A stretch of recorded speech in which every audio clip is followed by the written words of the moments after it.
자, 오늘 또 말씀을 나누도록 하겠습니다. 우리는 가끔 우리의 삶을 돌아보면서 하나님께 섭섭함을 느낄 때가 가끔 있는 것 같습니다. 그것은 우리에게, 남들에게 없는 어떠한 결핍과 어려움이 있을 때 하나님에 대한 섭섭한 마음이 조금씩 생겨납니다. 다른 사람에게 있는 좋은 조건들이 나에게는 없을 때, 혹은 다른 사람에게는 없는 고통이 나에게 있을 때 우리는 늘 아쉬운 마음을 갖기가 쉽습니다. 저 사람은 외모가 뛰어난데 나는 별로 뛰어나지 않은 것 같습니다. 저 사람은 부유한데 나는 돈이 별로 없는 것 같습니다. 저 사람에게는 문제가 없는데 나에게는 문제가 있습니다. 이렇게 다른 사람들에게는 있지만 혹은 다른 사람들에게는 없는 것이 나에게 있을 때, 우리에게 없는 어떠한 결핍과 어떠한 고통들이 있을 때 우리는 우리의 마음은 하나님께 좀 하나님이 공평하신가 의심이 될 때도 있고, 또는 낙망하고 좌절하기가 쉬운 것 같습니다. 그렇다면 이러한 결핍의 요소들이 우리에게 있을 때, 이러한 고통의 요소들이 우리에게 있을 때 우리는 어떻게 해야 될까요? 늘 그렇듯이 모든 정답은 하나님의 말씀에 있습니다. 오늘 우리가 있는 창세기에 나오는 한 여인의 삶을 나누고 싶습니다. 그러면서 그 여인의 삶을 나누고 살펴보면서 그 문제에 대한 해답을 오늘 찾아보고 싶습니다. 그녀는 누구입니까? 바로 야곱의 사랑받지 못한 첫 번째 아내 레아 이야기입니다. 성경의 역사 가운데 많은 여인들이 나오지만 특히 이 레아는 참 불쌍한 여인으로 우리가 볼 수 있을 것 같습니다. 그는 야곱의 첫 번째 아내입니다. 그럼에도 불구하고 이 레아는 야곱의 사랑을 받지 못하는 것입니다. 왜냐하면 이 야곱은 자신의 둘째 아내, 그녀의 동생인 라헬을 더 사랑하기 때문에 그렇습니다. 창세기 29장 17절 말씀에 의하면 레아와 라헬에 대한 이야기가 나오고 있습니다. 레아는 시력이 약하고 라헬은 곱고 아름다웠다라고 기록이 되어 있습니다. 이 말씀만을 가지고 볼 때 레아에 대한 외모의 평가는 이렇습니다. 그녀의 눈빛이 강하지 않아서 부드럽고 사랑스러웠다라고 해석할 수도 있고요. 그리고 말씀 그대로 눈이 별로 좋지 못한, 시력이 안 좋은 여자구나라고 생각할 수도 있겠습니다. 그런데 문화적으로 눈이 미적인 기준에 해당되지 않습니까? 그것을 생각할 때 시력이 약하였다는 표현은 그녀가 외모가 뛰어나지 않았다는 말을 돌려서 이야기한 것일 수가 있는 것입니다. 그리고 이어서 라헬이 곱고 아리따웠다는 말을 하는 것으로 보아서 확실히 레아는 라헬보다는 외모가 매력적이지 않고 예쁘지는 않았던 것 같습니다. 게다가 우리가 알고 있는 야곱은 어떠한 인물입니까? 성경에 나오는 믿음의 선배들 중에서 가장 인간적인 연약함이 강했던 분이고 또한 가장 탐욕적이신 선배였습니다. 그러한 야곱은 예쁜 라헬을 너무나도 사랑하였습니다. 그래서 그녀와 결혼하려고 그녀의 아버지 라반에게 7년간 일을 해주기로 약속을 한 것입니다. 그리고 7년간 열심히 일을 해서 결국에 결혼을 했는데 아침에 눈을 떠보니 자기 옆에 있는 여자가 라헬이 아니라 레아인 것입니다. 야곱은 라반의 꾀에 넘어가서 다시 7년을 더 일하기로 약속을 하고, 그리고 7일 후에 라헬과도 다시 결혼을 하게 되는 것입니다. 이렇게 야곱에게 있어서 레아는 외모가 마음에 들지 않는 그런 여인이었습니다. 또한 사기로 결혼한 사람이었습니다. 또한 그녀로 인하여서 7년간 라반 밑에서 더 고생을 하게 만든 그런 여인이었습니다. 이러한 예쁘지도 않고 자신에게 어려움을 준 레아에게 야곱이 마음을 줄 리가 절대로 없는 것입니다. 그래도 하나님의 은혜가 있었기 때문에 이 레아는 아들을 낳지만 아들을 낳아도 그 이후에도 야곱은 레아에게 사랑을 주지 않는 것입니다. 거기에 그녀의 동생 라헬은 아들을 여럿 낳은 그 언니 레아를 시기하여서 그 언니를 질투까지 하였다고 합니다. 친정 아버지는 레아의 행복과는 전혀 상관없이 자신의 어떠함 때문에 자신의 이익을 위해서 사기를 쳐서 시집을 보내고, 같이 시집간 동생은 자신을 시기하고 질투합니다. 게다가 아들까지 낳아 주었지만 그 남편은 나에게 관심을 안 주는 것입니다. 그리고 나중에 라헬이 자식을 낳게 되자 그 자식은 편애하면서 자기 아들들은 일을 시키는 그런 사람인 것입니다. 이러한 가족들의 천대와 무관심과 시기를 받고 살아가는 이 레아는 참 불쌍한 여인으로 볼 수 있겠습니다. 그런데 만약에 레아가 이 순간 자신의 신세를 원망하고 한탄하면서 남편의 사랑의 결핍을 불평하면서 그냥 그렇게 지내다가 쓸쓸하고 외로운 인생으로 그녀의 삶을 마쳤다면 아마도 그녀는 가장 불쌍하고 불행한 여인일 것입니다. 하지만 그녀는 그 상황 가운데 영향을 받아서 좌절하지 아니하고 낙심하지 않고, 그리고 그 상황을 포기하지 않았습니다. 오히려 그녀는 그 상황 가운데 믿음을 가지고 한 가지 소망을 품기 시작합니다. 그녀의 소망은 무엇입니까? 바로 그 남편과 자신의 가정 가운데 내려오는 여호와 하나님께 자신의 소망을 두기 시작한 것이었습니다. 아버지도 남편도 동생도 자기에게 사랑과 관심을 주지는 않았지만 그녀는 하나님께 기도하며 선하신 하나님의 사랑과 위로와 평안을 받게 되었던 것입니다. 여호와 하나님에 대한 그녀의 신앙이 어떠하였는지는 레아가 그녀의 아들들에게 짓는 이름들만 보아도 우리가 알 수 있습니다. 오늘 본문 32절에 보면 그녀는 첫 번째 아들을 낳습니다. 그 아들의 이름은 무엇입니까? 르우벤인 것이죠. 레아는 첫째 아들의 이름을 르우벤이라고 짓습니다. 이 말은 보라, 아들이라 라는 뜻입니다.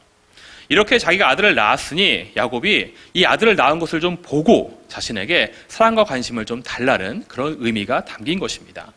그러면서 그녀는 이렇게 고백합니다. 여호와께서 자신의 괴로움을 돌보셨다라고 믿음으로 고백하고 있는 것입니다.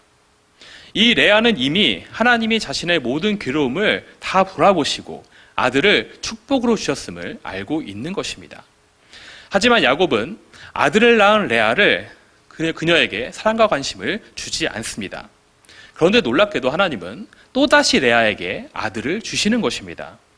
33절의 말씀에 보면 레아가 다시 임신해서 아들을 낳습니다. 그리고 여호와께서 내가 사랑받지 못함을 들으셨다라고 이야기하면서 이번에는 여호와께서 나의 기도를 들으셨음을 고백하고 있는 것입니다. 그러면서 그녀는 둘째 아들의 이름을 시므온이라고 짓습니다. 시므온은 들으심이라는 이름의 뜻입니다. 그녀는 여전히 야곱이 자신을 사랑하지도 않고 자신에게 관심도 없지만 하나님이 이 모든 상황을 아시고 자신의 기도를 듣고 계심을 알고 있었던 것입니다. 하지만 여전히 강팍한 남편 야곱은 자신에게 관심을 주지 않습니다. 레아가 아들을 둘이나 낳아서도 여전히 그녀에게 사랑과 관심을 주지 않은 것입니다. 하지만 그녀의 기도를 모두 듣고 계신 하나님은 레아에게 세 번째 아들을 또 허락하십니다. 34절에 보면 레아는 이번엔 셋째 아들을 낳습니다. 이제 3명이나 아들을 낳았으니 야곱이 자신과 함께할 것이라는 기대를 가지고 남편과 연합할 것을 기대하며 이름을 연합하다라는 뜻을 가진 레위라고 짓습니다. 그런데 매번 상황은 똑같습니다. 여전히 야곱은 자신에게 무심합니다. 그러자 하나님은 이번에 또다시 네 번째 아들을 주시는 것입니다. 35절에 보면 레아는 넷째 아들을 낳으며 이제는 이렇게 마음으로 고백합니다. 이제는 모든 것을 다 내려놓고 하나님을 찬송하겠다는 것입니다. 그러면서 그의 이름을 찬송함이라는 의미의 유다라고 짓는 것입니다. 이렇듯이 레아는 남편 야곱의 무관심과 동생 라헬의 시기를 받는 모든 시간들 속에서 모든 어려움과 결핍의 시간들 속에서 하나님을 향한 믿음과 그 소망으로 그 모든 시간을 견디고 이겨낼 수 있었던 것입니다. 하나님께 기도하고 하나님을 찬송함으로 그리고 하나님께 소망을 둠으로 그 모든 고통의 시간들을 이겨내고 신앙으로 승리할 수가 있었던 것입니다. 그래서 레아에게는 여자로서 받는 그 아픔과 상처의 모든 시간들이 오히려 하나님께 더 깊게 나아가는, 더 가까이 나아가는 그런 시간이 될 수가 있었던 것입니다. 또한 그 이후에 레아가 또 낳은 아들들의 이름을 지어주는 것을 보면 이 레아의 신앙이 점점 성장하고 성숙하고 있음을 우리가 볼 수 있습니다. 레아는 자신의 시녀 실바를 야곱에게 주고 그녀가 아들 둘을 낳자 그 아들들의 이름을 갓 그리고 아셀이라고 짓습니다. 갓은 복됨이라는 의미이고 아셀은 기쁨이라는 의미입니다. 비록 그 아이들이 시녀의 아이들일지라도 하나님께서 허락하신 아이들이기 때문에 이 가정에 복이 되고 기쁨이 되었다는 그런 의미를 가지고 있는 것입니다. 이러한 레아에게 하나님은 축복으로 이후에도 3번의 임신을 더하게 하십니다. 그래서 이사갈과 스불론이라는 두 아들과 디나라는 딸까지 낳게 하시는 것입니다. 이렇게 레아는 남편의 인간적인 사랑과 관심은 받지 못하였지만 대신 하나님의 영원한 사랑과 축복을 받는 거룩한 여인이 될 수 있었던 것입니다. 그렇다면 이러한 거룩한 여인인 레아에 비교하여서 외모도 예쁘고 남편의 사랑도 가득 받은 라헬의 신앙은 과연 어떠했을까요? 라헬은 레아에 비해서 외모도 더 예뻤습니다. 또한 남편의 모든 사랑도 다 독차지하였습니다.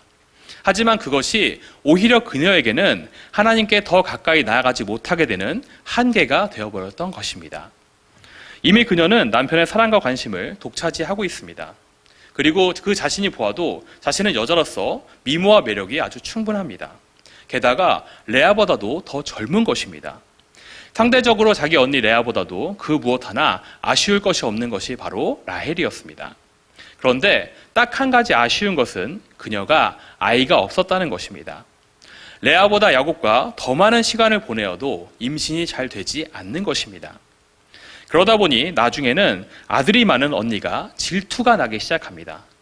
그래서 그녀는 자신보다 객관적으로 외모도 부족하고 그리고 여러 가지도 부족한 그 여인을, 사랑도 부족한 그 여인을 오히려 더 시기하고 질투하는 사람이 되어버리는 것입니다. 외모도 더 예쁘고 남편의 사랑과 관심도 더 많이 받은 라헬이 모든 것이 다 뒤처지는 언니에게 열등감과 경쟁심을 느끼고 있는 것입니다. 참 아이러니한 일입니다. 라헬은 자기가 아이를 못 낳자 야곱에게 자기 시녀 빌하를 주어서 아들들을 낳게 합니다. 그래서 빌하는 2명의 아들을 임신해서 낳게 됩니다. 그런데 이 라헬이 빌하의 아들들에게 지어주는 이름을 보면 그녀가 얼마나 질투와 시기 가운데 쌓여있는 사람인지 우리가 알 수 있습니다. 라헬은 빌하가 낳은 첫 번째 아들의 이름을 단이라고 짓습니다. 이것은 하나님께서 판단하셨다라는 뜻입니다. 그리고 억울함을 풀어주셨다는 그런 의미입니다. 하나님의 뜻을 자기 마음대로 그녀는 해석하고 있습니다. 그래서 하나님께서 주신 축복된 아이를 고작 자신의 한이나 푸는 도구 정도로 여기고 있는 것입니다. 그리고 빌하가 또 임신하여서 또 아들을 낳자 이번에는 그 둘째 아들의 이름을 납달리라고 짓습니다. 이 말의 뜻은 경쟁하다라는 의미입니다. 자기가 언니와 경쟁해서 크게 이겼다고 스스로 착각하며 그 아이의 이름을 납달리, 경쟁함이라고 지은 것입니다. 참 라헬의 이런 모습은 참 안타깝다고 생각이 듭니다. 결국 시간이 흐르고 하나님께서 그러한 라헬을 불쌍히 여기셔서 아들을 또 주십니다. 여기서 낳은 아들이 우리가 알고 있는 그 요셉입니다. 여기서도 아들의 이름을 요셉, 더함이라는 뜻으로 짓지만 이것은 언니에게 이기고자 하나님께서 자신에게 아들을 더하여 주시기를 바라는 마음으로 이렇게 이름을 지은 것입니다. 그리고 결국에 그녀는 그렇게 경쟁하는 마음으로, 그렇게 더하고 싶은 마음으로 아들을 하나 더 낳다가 결국 난산으로 죽게 됩니다. 그런데 이 라헬은 죽어가면서 그 아들의 이름을 베노니라고 부릅니다. 베노니는 슬픔의 아들이라는 뜻입니다. 아들의 인생과 그 이름에 담긴 의미는 생각하지 아니하고 그 순간에 자신의 감정만을 담아서 슬픔의 아들이라고 아들의 이름을 부르고 있는 것입니다. 하지만 야곱은 라헬이 부른 그 이름을 막내 아들에게 지어주지 아니하고 비슷한 단어로 오른손의 아들이라는 이름에 베냐민이라는 이름으로 다시 지어줍니다. 결국 이 라헬은 하나님 앞에서 아이보다 자신의 감정과 열등감에만 깊이 빠져있는 모습만을 보이고 떠나간 것입니다. 게다가 성경에 나오는 라헬의 다른 모습들을 보아도 그녀가 하나님에 대한 신앙이 성숙하지 않음을 우리는 볼 수 있습니다. 라헬은 아이가 없자 하나님께 기도하는 것이 아닌 야곱에게 화를 내며 자기에게 아이를 임신시켜달라고 요청합니다. 이것은 문제의 해결을 하나님이 아닌 사람에게서 찾고 있는 그런 모습입니다. 게다가 그녀는 자신의 아버지 라반을 떠나올 때도 라반의 집에 있는 우상인 드라빔을 훔쳐서 떠나옵니다. 하나님이 아닌 우상을 의존하는 마음을 보여주는 것입니다. 결국 이것으로 인하여서 라반의 추격을 받게 되는 결정적인 계기를 제공하게 됩니다.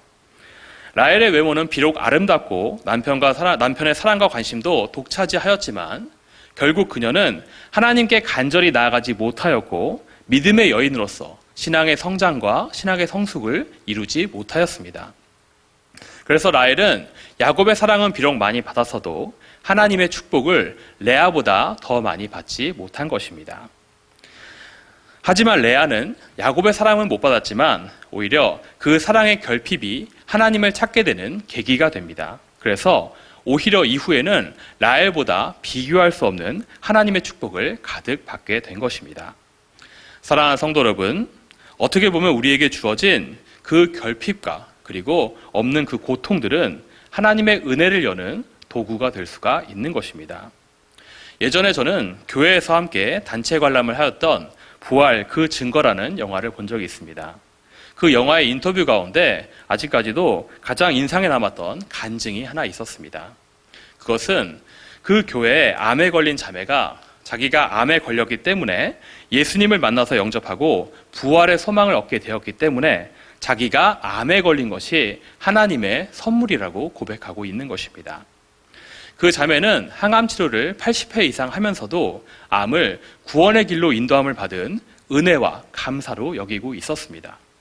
사랑하는 성도 여러분, 우리에게 주어진 이해할 수 없는 고통과 안타까운 결핍들은 어쩌면 하나님께서 우리에게 새로운 차원의 은혜를 베푸시기 위한, 새로운 영적인 축복을 베푸시기 위한 하나님의 예비된 선물일 수가 있는 것입니다. 우리가 사라져가는 이 세상 가운데 눈을 두고 그것에 불평과 낙심거리로 그것을 바라본다면 그것은 그냥 우리 인생의 불평과 원망으로 끝나게 될 것입니다.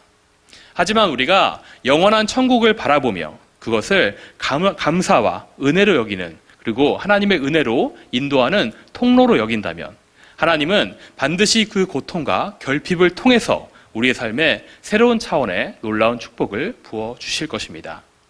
그렇다면 이 이후에 레아가 하나님께 받은 놀라운 영적인 축복과 유업은 과연 무엇일까요? 세 가지 정도로 정리해 볼 수 있겠습니다. 첫 번째는 우리가 눈으로 볼 수 있듯이 자녀로 받은 축복입니다. 레아는 야곱에게 6명의 아들과 1명의 여자의 딸을 낳아줍니다. 야곱의 아들 중에, 그리고 이스라엘의 12지파 중에서 절반을 레아가 낳아준 것입니다. 그에 비해서 라헬은 2명, 빌하도 2명, 실바도 2명을 낳습니다. 이 3명의 아내가 낳은 자녀들보다 레아 한 사람이 낳은 자녀가 더 많은 것입니다. 이것은 하나님의 직접적인 축복이 레아에게 있었다는 것입니다. 사랑하는 성도 여러분, 자녀는 오직 하나님만이 주시는 축복입니다. 자녀는 남편이 낳게 하는 것이 아닌 하나님만이 주시는, 하나님만이 베풀어 줄 수 있는 축복인 것입니다. 그런데 이러한 하나님만이 베풀어 주실 수 있는 축복을 레아는 다른 야곱의 부인들보다 3배나 더 받은 것입니다. 이러한 배가 되는 축복을 하나님이 레아에게 허락하여 주십니다. 사랑하는 성도 여러분, 우리가 우리에게 있는 결핍과 고통을 이겨내고 하나님께 감사와 기도와 찬양을 드린다면 하나님은 다른 사람들보다 더 많은 배가 되는 축복을 우리에게 부어주심을 믿으시길 바랍니다. 이것을 믿고 우리가 가진 결핍과 고통을 이겨내어서 더 많은 배가 되는 은혜와 축복을 반드시 누리는 우리 모두가 되기를 주님의 이름으로 간절히 축원합니다. 두 번째로 레아가 얻은 축복은 무엇이 있었습니까? 그것은 레아는 가문과 민족의 유업을 잇는 부인으로서 야곱의 인정을 받게 되는 놀라운 축복을 누리게 됩니다. 레아는 죽어서 나중에 막벨라 굴에 묻히게 됩니다. 창세기 49장 31절에 보면 야곱이 레아를 가나안 땅 막벨라 굴에 장사하였고 자신도 그곳에 장사하라고 유언을 남기고 있습니다. 레아가 묻힌 막벨라 굴이 어떤 곳입니까? 그곳은 믿음의 조상 아브라함이 그의 아내 사라를 장사한 곳이며 햇사람 에그론에게 은 400세겔을 주어서 산 땅입니다. 그곳에는 아브라함과 사라가 묻혔고 그리고 야곱의 부모인 이삭과 리브가도 묻혔습니다. 즉 그곳은 이스라엘의 가족묘이자 영적인 유업이 있는 땅인 것입니다. 이것을 야곱이 레아를 그곳에 묻었다는 것은 레아를 영적인 유업을 이어진 부인으로 자신과 같이 묻혀야 되는 첫 번째 부인으로 인정하였다는 것입니다. 우리가 알다시피 야곱은 라헬을 사랑했습니다. 그래서 상대적으로 레아는 그의 관심과 사랑을 덜 받았습니다. 하지만 마지막에 레아는 아브라함 때부터 이어져 오는 영적인 유업의 땅에 야곱과 함께 묻힘으로 그 가문과 남편의 인정을 받게 된 것입니다. 레아가 비록 오랜 기간 동안 야곱의 사랑과 인정을 받지는 못하였지만 결국에 하나님을 믿으며 살아간 그녀의 삶을 하나님이 인정하시고 야곱도 인정하고 그녀를 대우하게 된 것입니다. 사랑하는 성도 여러분, 우리의 삶에 다른 사람들보다 많이 부족하고 결핍된 부분이 있을 수 있습니다. 우리의 삶에 다른 사람들이 없는 고통이 있을 수 있습니다. 하지만 우리가 그 모든 순간들 가운데 하나님만을 끝까지 붙들고 나아간다면 주님은 반드시 우리의 삶을 기억하여 주시고 사람들에게 인정받게 하시고 믿음의 유혹 가운데 우리를 우뚝 세워주실 것입니다. 하나님을 끝까지 믿음으로 승리하여서 영적인 유혹 가운데 인정받고 세워지는 우리 모두가 되기를 간절히 축원합니다. 마지막으로 레아가 받은 축복은 무엇입니까? 그것은 가장 놀라운 것이었습니다. 레아는 거룩한 후손의 축복을 얻게 됩니다. 그녀의 아들들 중에서 이스라엘의 제사장들과 이스라엘의 왕들이 나오게 되는 것입니다. 레아가 낳은 셋째 아들의 이름은 레위입니다. 이 레위의 후손들을 통해서 모세가 나오고 이스라엘의 첫 번째 제사장인 아론이 나오게 되는 것입니다. 그리고 이 레위의 후손들은 대대로 하나님을 섬기는 그런 역할을 하게 됩니다. 이스라엘 백성들 가운데 구별되어서 하나님을 예배하고 섬기는 제사장들이 되는 것입니다. 또한 레아가 낳은 아들은 넷째 아들은 유다입니다. 이 유다의 후손들을 통해서 다윗 왕이 나오게 되는 것입니다. 그리고 하나님은 다윗 왕에게 언약을 허락하여 주시고 그 언약을 기반으로 다윗 왕조가 세워지고 남북으로 갈라진 시대 가운데 남유다의 왕들은 다윗의 후손으로 쭉 이어지게 됩니다. 그리고 더 놀라운 축복은 이 유다 지파 다윗의 계보에서 메시아 예수 그리스도가 나오게 되시는 것입니다. 즉 레아로 인하여서 그녀의 후손들 중에서는 이스라엘의 제사장들과 왕들이 나오게 됩니다. 그리고 메시아의 계보까지 이어지는 엄청난 축복을 받게 되는 것입니다. 이러한 놀라운 축복이 레아를 통하여서 그녀의 후손들에게 이어져 간 것입니다. 사랑하는 성도 여러분, 우리가 결핍과 고난을 이겨내고 하나님을 붙잡을 때 우리는 우리의 대뿐만이 아닌 우리의 사후에 우리의 후손들에게도 그 놀라운 축복을 넘겨줄 수가 있게 되는 것입니다. 사랑하는 성도 여러분, 남편의 사랑과 인정을 받지 못하던 레아는 그 모든 고통의 시간들 가운데 낙심하여서 사는 것이 아닌 그 시간을 하나님을 붙들고 하나님을 더욱더 의지하는 믿음으로 승화시켰습니다. 그러한 레아에게 하나님은 더욱더 놀라운 축복과 은혜를 그녀에게 부어주셨습니다.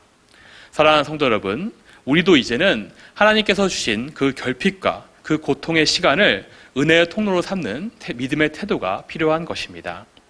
우리가 그것들을 이겨내고 하나님께 나아갈 때 하나님은 반드시 우리를 통하여서 영광 받으시고 놀라운 축복으로 우리와 우리의 후손들에게 응답하여 주실 것입니다. 이것을 믿음으로써 모든 결핍과 삶의 고통을 하나님의 은혜와 축복의 통로로 바꾸어 버리는 우리 모두가 되기를 주님의 이름으로 간절히 축원합니다.